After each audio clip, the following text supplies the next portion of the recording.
From unexpected strokes of luck to hitting rock bottom, and from a natural 1 to a natural 20. We always invoke them, but rarely do we know their names. So let's talk about the fates. Hello all you funky people, Funky Monkey here. Welcome to today's episode. How are you? How's life treating you? Hope you're all good. Now let's get started. If you are a world builder and you need a bit of inspiration, welcome. Stick around and I promise you'll be able to enrich your world with the info I'm about to share with you. You will be able to either copy-paste the story and simply spice it up as you please, or change it as much as you need. Either way, I'm sure you'll be able to enhance your world. This is Cosmology or Pantheon Building 101. If you're not into fantasy world building and you just stopped by for some new cool things to learn, welcome, and I hope you don't feel left out.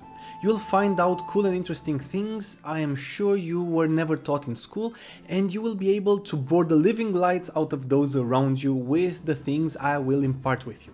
The ideas, the concepts and traditions we will be discussing today are still around, and it is good to know where they originated from and how they evolved over time. So let me tell you how the idea for this video in particular came about. A few months ago, at the start of February, I attended a christening, and as tradition has it, the fates were invited to weave the destiny of the kid.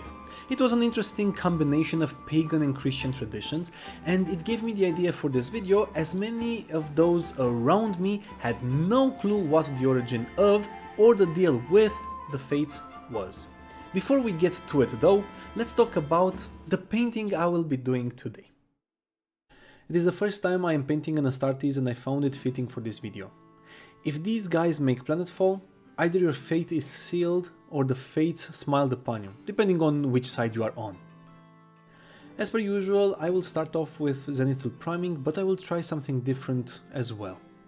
I will come in with pure white on the areas I really want highlighted. So, Pebeo black as a base, Administratum grey as a mid-tone, and Pebeo white dry brush, and then pure white slapped on the areas I want even more highlighted. I was inspired to painting an Astartes after watching a video Guy from Midwinter Minis made about 2 years ago, where he speed painted an ultramarine. And seeing how this little guy has been in my pile of shame for over a year, I thought it would be perfect to switch it up a little and paint something else instead of a classic D&D miniature. It was really easy to follow Guy's guide, and if you are new to painting, my advice is don't be afraid of painting along with someone who has much more experience. This is how you learn. There are tons of amazing miniature painters out there that have beginner-friendly videos, so just paint along until you feel confident enough. Oh, and don't be afraid to mess up a little bit. It's part of the process and no one is judging. As for this Astartes, I will be going for the classic look. Blue power armor, golden eagle on the chest, red and parchment purity seal, coal black bolter, silver metal parts, just the classic ultramarine. I will weather his armor using a piece of sponge dipped in color for the first time. I will add some scratches and dents to the armor again for the first time. I will paint his lenses to catch the light again the first time. And I will make my own wash, the whole shebang. Oh, and I will try to make the base interesting, but not interesting enough to steal his thunder. It will turn out great, even if it won't be perfect. He is my first ever ultramarine and he needs a fitting name. If you have any suggestions in theme with 40k, leave them in the comment section. As per usual, before we start with our story, you know the drill, let's get through the pre-story checklist. I don't have any coffee because it's way too late for coffee, but I do have some very awesome tea freshly brewed in my mousse cup. I have my assistants across from me staring at me. Apparently I'm very interesting tonight.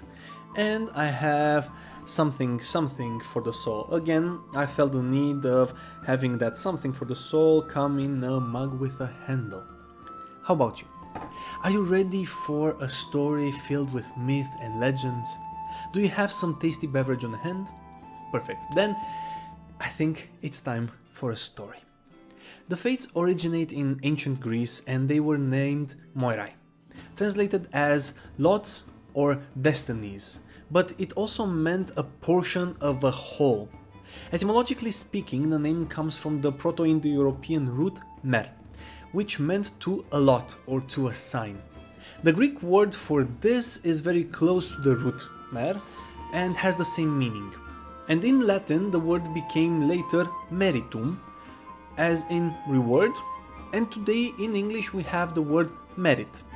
It has not changed that much from the Indo-Proto-European roots, and it still has the same meaning. Anyway, the fates we know today were actually passed down to us by the Romans, who copied the Moirai from the Greeks. They were the frame on which, in the Middle Ages, people came up with the weird, or the three weird sisters. The role the fates had was very important, as they would assign the destiny of creatures, both mortal and divine, as the universe saw fit. None were above the fates, no mortal and no god. This is a very interesting aspect if you ask me. None could escape their destiny. This inevitability could be used to justify and explain a lot of the things that people could not comprehend in ancient times, not because they were not intelligent, but because they simply lacked the technology and understanding of how things worked. It was easier to justify someone falling ill and expiring from a simple infection, or one's living conditions, floods washing everything away, as the fate allotted to them in the absence of any other understandable explanation. To be honest, it is not too different from what we are doing nowadays. We still believe fate is something immovable and unavoidable, but now most people believe that their god, be it the Hebrew, Christian, Muslim or any other god they have, is the one assigning this fate. In antiquity, the fates were above the gods and not even they could escape their destinies, which is quite interesting. But there is another interpretation to their role, which is much more agreeable to the human mentality. Destinies were not set in stone. Humans still had free will. The only thing was that the fates knew what was to come, and in the afterlife, judgment came by weighing and evaluating how people reacted to what life and the universe threw at them. This is a very interesting concept if you think about it. And in any fantasy setting, I find it very fascinating to have an entity above the gods, like Ao in Dungeons and Dragons, but there has to be someone above Ao too, so why not the fates? Why not some neutral arbiters that have no stake in anything and who just weave the fates of everything and everyone, including the gods? Because I'm not the first to ask these questions, of course, there are some representations that show Zeus or Jupiter, in the case of the Romans, being the ones to command the fates. But I like it more for them to be above all else and to be completely neutral. This idea was, for example, tackled in the game Pillars of Eternity, a masterpiece in my opinion. And sorry if I'm spoiling the plot, but it has been out for like 8 years or something. In the game, the Weave of Fate was undone and things got really weird really fast, but not even the gods could intervene and set things right, because even they could not change fate. A nice bit of fantasy game cosmology. I want to know, is there anything above the gods in your world? Do they have to submit to the fates or do they control the fates? Is there a particular god that is in charge of fate and destiny? Leave a comment down below if you want to share, and perhaps you can find some more inspiration and you can inspire those that are part of this funky community. Now, I do believe that it would genuinely enrich any world you are building to have such entities around. Some entities that are above the gods and perhaps even the gods' fear. Okay, now that we have the general picture of what the fates are, let's find out who they are. There are three main representations of the fates. One comes from the ancient Greek mythology, one comes from the ancient Roman mythology, and one comes from the Norse mythology. As we found out, the Greek called them Moirai, the Romans called them Parse, and the Norse called them Nornir. They are represented as three sisters, Clotho the spinner, Lachesis the allotter, and Atropos the unturnable or the unflexible, also later known as the Grim Reaper or the Lady with the Scythe. The Romans called them Nona, Decima, and Morta, while the Norse called them Urther or Weird, Verthandi and Skuld. We will go through all three beliefs as there are slight differences, but we will mainly focus on the original Greek myth. Of course, the personification of fate as an entity is not limited, nor is it unique to Europe. The ancient Egyptians had the goddess Ma'at, and we have Asha in Avestan religion and Zoroastrianism in the northern Iranian area around 1500 to 1000 BCE, and we have Rta or Ta in the Vedic religion, sorry for butchering the name, this being in the Iron Age India. Before we start describing them in more detail, let's take a short break and see how the painting is coming along.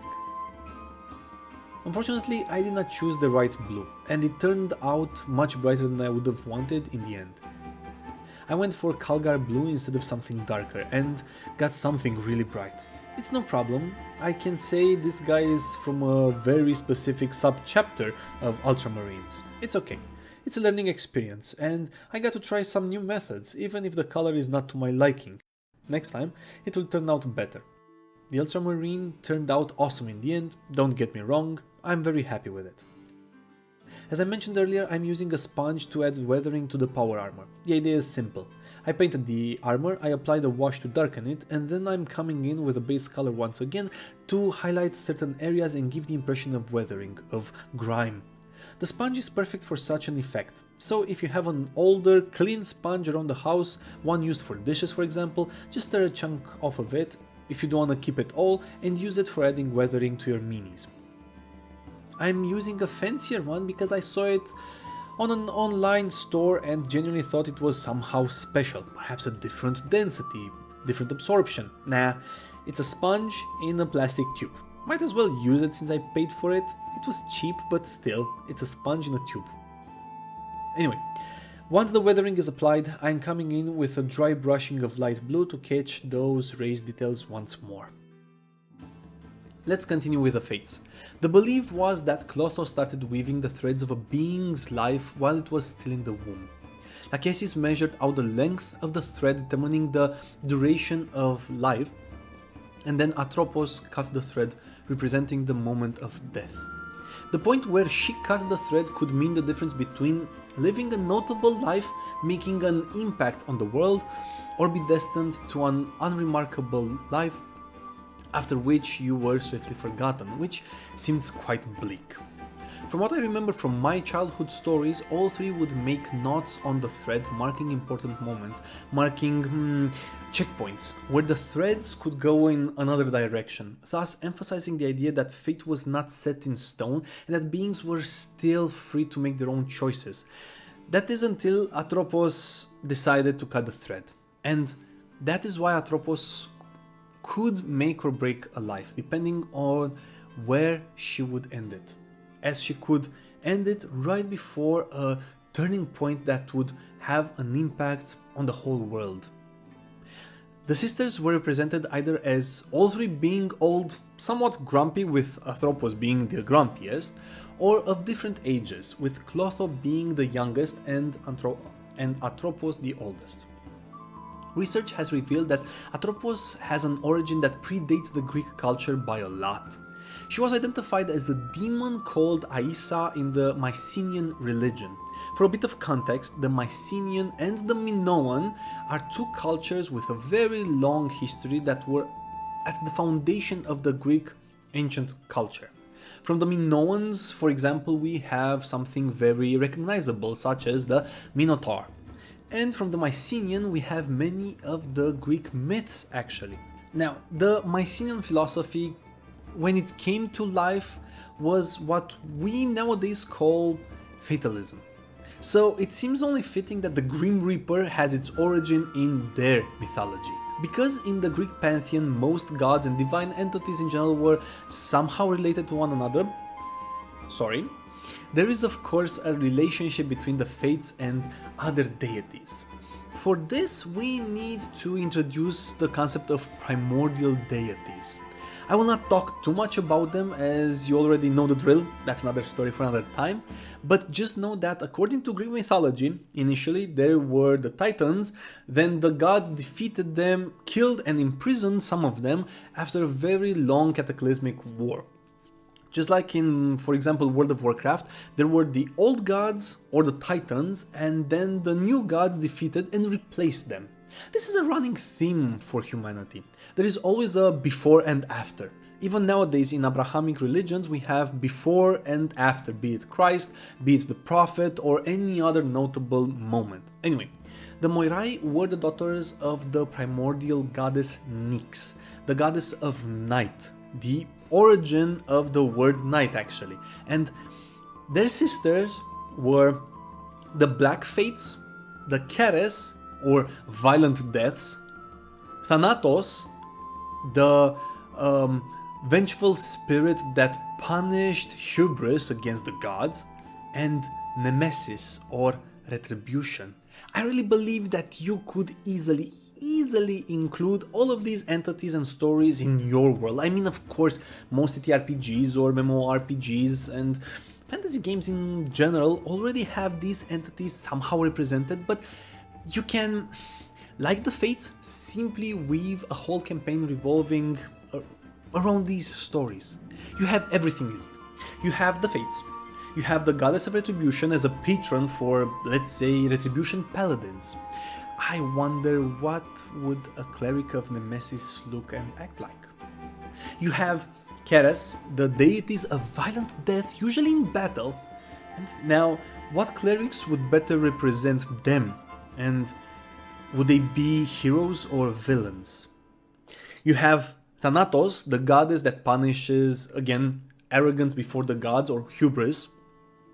And now, if the heroes become so strong that they would challenge the gods themselves, would Thanatos intervene and strike them down or simply test them to ensure that it wasn't just hubris but actual capabilities? Would the gods send her after those who have shown arrogance? What would she do if her avatars, for example, were defeated in battle by adventurers? You also have family drama. All these spirits are related to one another. What if a conflict were to erupt between them, as it often happened in the Greek mythology?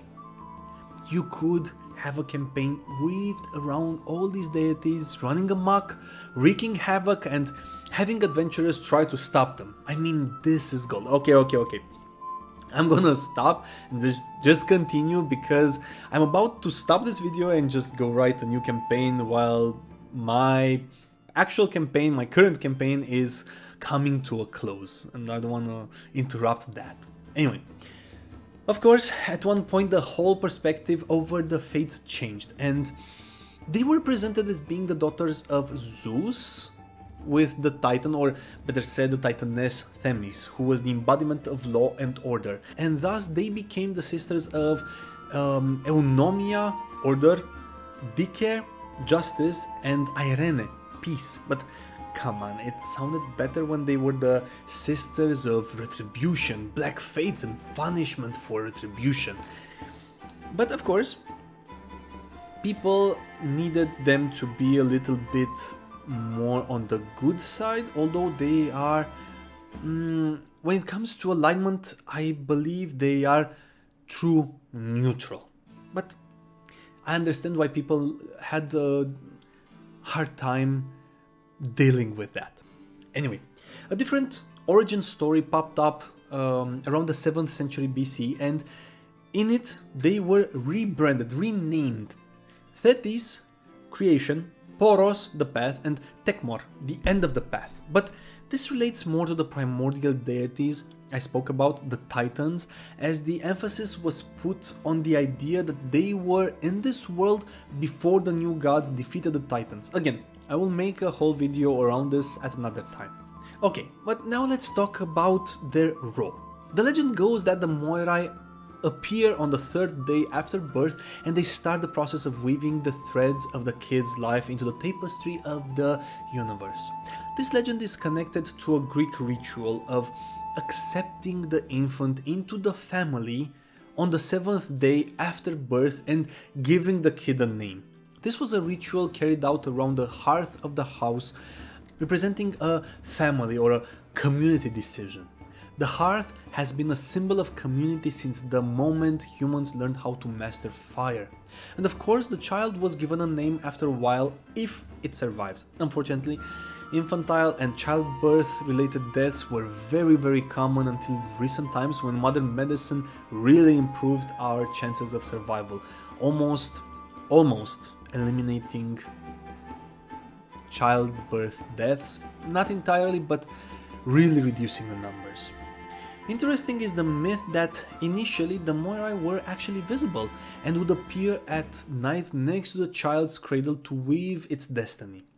In those first few days, the midwife would be the one to care for the infant, and only the midwife would be able and allowed to witness their appearance. Otherwise, the mother or father would hear what the Moirai weaved for their child and try and cheat destiny or influence it. In time, the midwife herself would plead with the fates and try and influence them. Thus, the Moirai eventually turned invisible and started visiting the children between the 3rd and the 9th day of their life, so that no one would be able to actually intervene in their weaving. Oh, and there was a Romanian tradition of cheating fate to a certain degree. If a child would fall ill, the parents, but usually the mother, would sell the child out the window of the house, and the buyer would change the kid's name. Then they would sell it back to the parents with a new name, so that illness and fate would not be able to find the kid again. It's impressive to think about the things people came up with in face of their inability to protect those around them. It's touching, actually. I'm curious, is there some similar tradition where you come from? Leave a comment down below if you want to share. The legend of the Moirai helps me advertise the next episode, one around the ironies. The ironies were tools the Moirai could rely on. They were spirits of vengeance, and they were also known under a different name, even to this day. They were known as the Furies. The Fates would send the Furies to punish those who tried to avoid their destinies or cheat their destiny. The Moirai also had the more warlike aspect. During the war between the gods and the Titans, myth has it that they were responsible for killing 2 Titans with their clubs, Agrios and Thun. It seems only fitting that their helpers would be the Furies, spirits of vengeance. Again, their sisters are the actual violent death, so it's fitting. Before we move on, let's take another break and see how this miniature is coming along. I'm giving the miniature a once over to make sure that all the parts that needed to be golden are actually, well, golden. I'm doing this as I want to give all the golden and leather parts a wash with Agrax Earthshade, and I don't want to miss any and have to return later. This will add shadows in the deepest recesses and will give more depth to the paint job. Just make sure it does not pull in areas, as it will leave a weird mark once it is dry. This actually happened on this miniature on the Ultramarines reactor in the end. And make sure you don't apply it to the blue armor too much. If it gets in the recesses on the Ultramarines shoulder pads, sure, it does add a little bit more shadow, but more than that, it can look weird. Don't forget to use Earthshade on the Purity Seal too.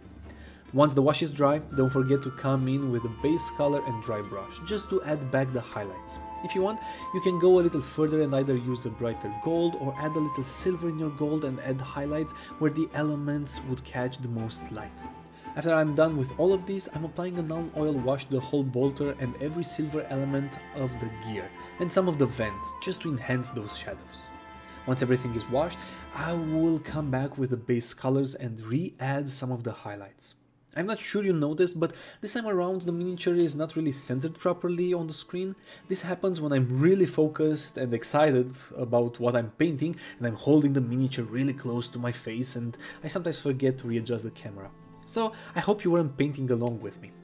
Okay, let's continue. As I mentioned earlier, and as you probably know from real life, religion evolves and changes with the times and with society. For example, even Homer comes off as a little confused as he speaks of the goddess Moira in the Iliad. Then in the Odyssey he mentions the Clothes or the spinners. So already we have two different representations. That of a single goddess that embodies fate, and then of multiple entities with the same portfolio. At the same time, in the temple of the Oracle of Delphi, the most renowned oracle in the ancient world, at least here in Europe and parts of the Middle East and Africa, only two Moirai were represented, the fate of birth and that of death. This only goes to show that depending on the day and age, religion changes. They had a very important role in the lives of the ancient Greeks at first and later of Romans. Brides in ancient Greece would offer them locks of their hair. I don't have hair, I don't know why I'm doing this, okay? They would offer locks of their hair on the wedding day.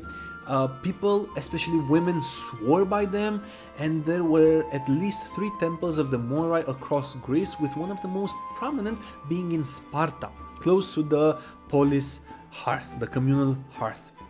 The Romans in essence copy-pasted the Moirai and rebranded them as Parse in their Pantheon. They kept all the important parts and they had the same dilemma. Were they above the gods or not?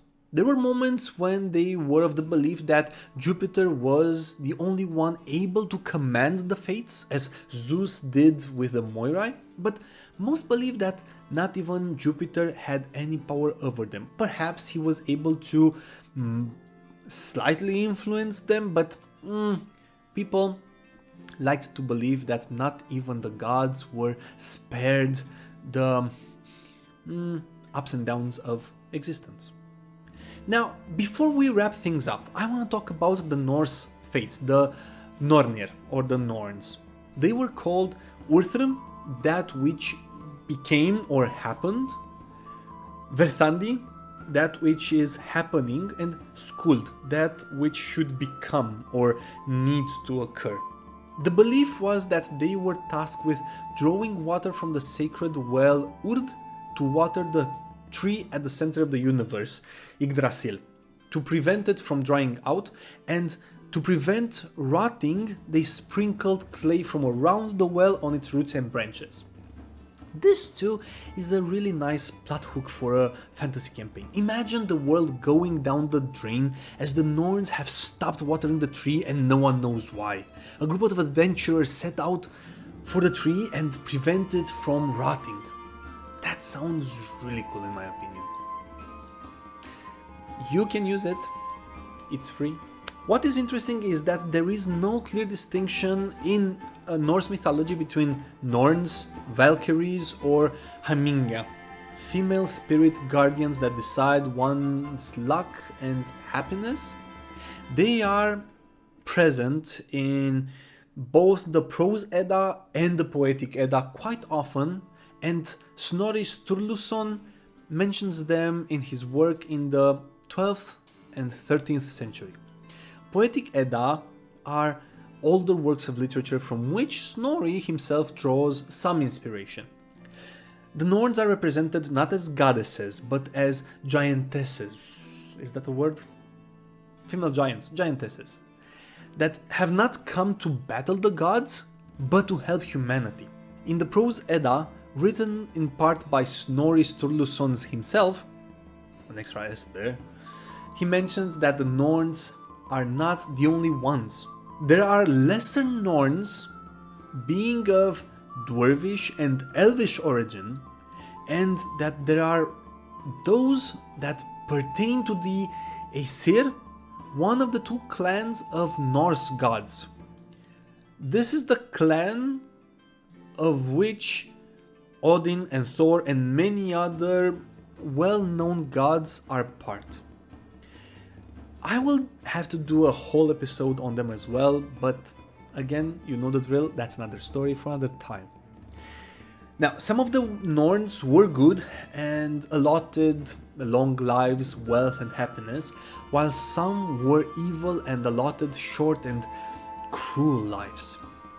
Snorri mentions that Skuld is the youngest of the Norns, and she's also a Valkyrie, selecting warriors off of battlefields and bringing them to Valhalla.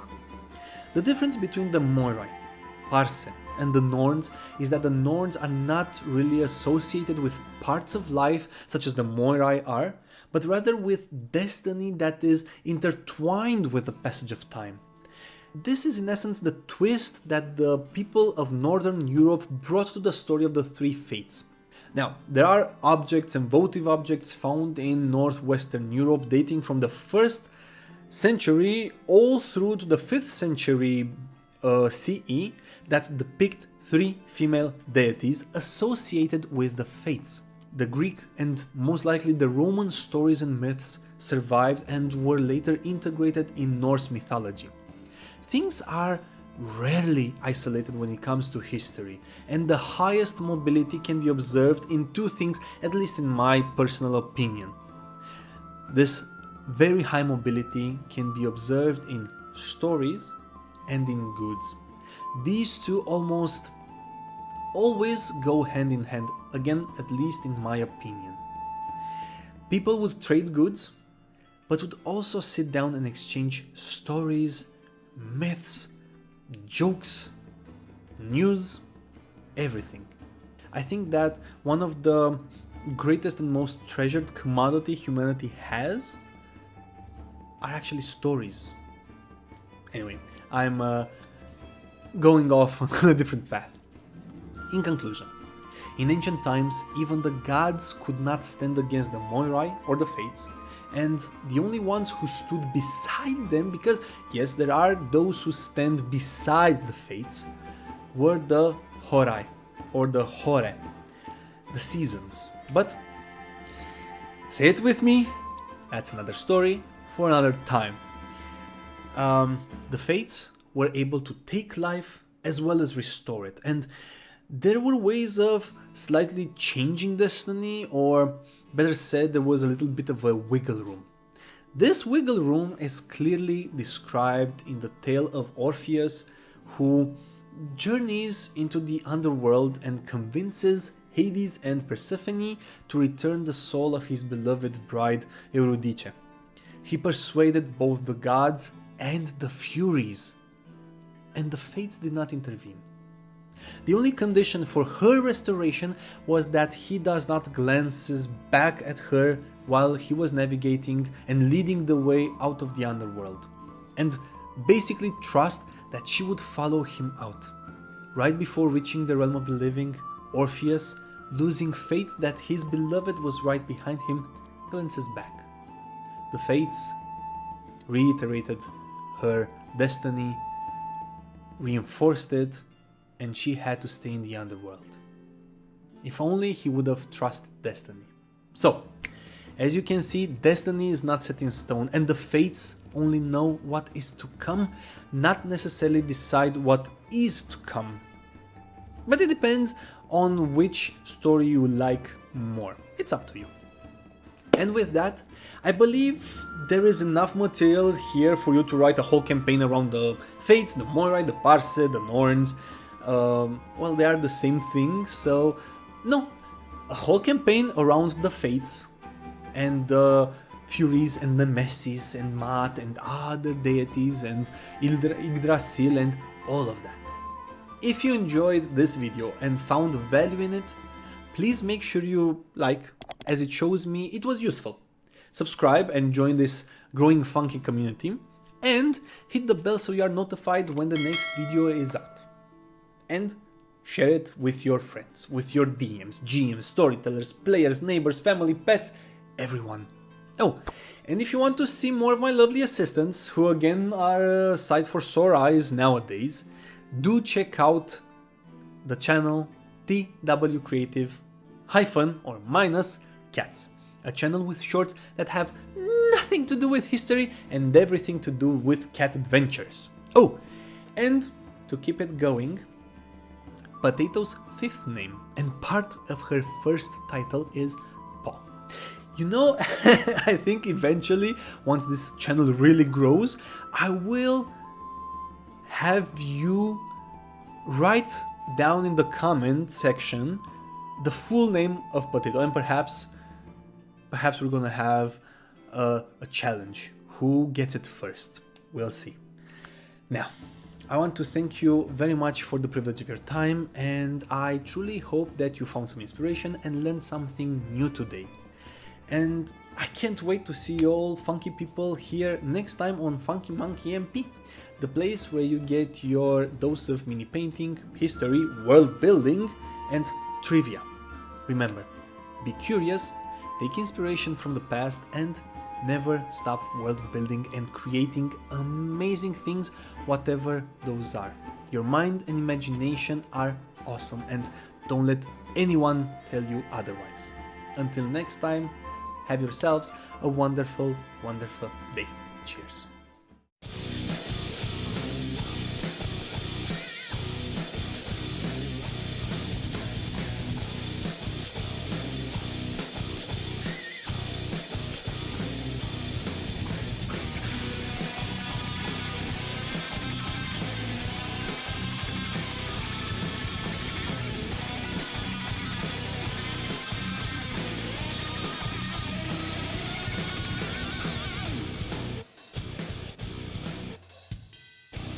This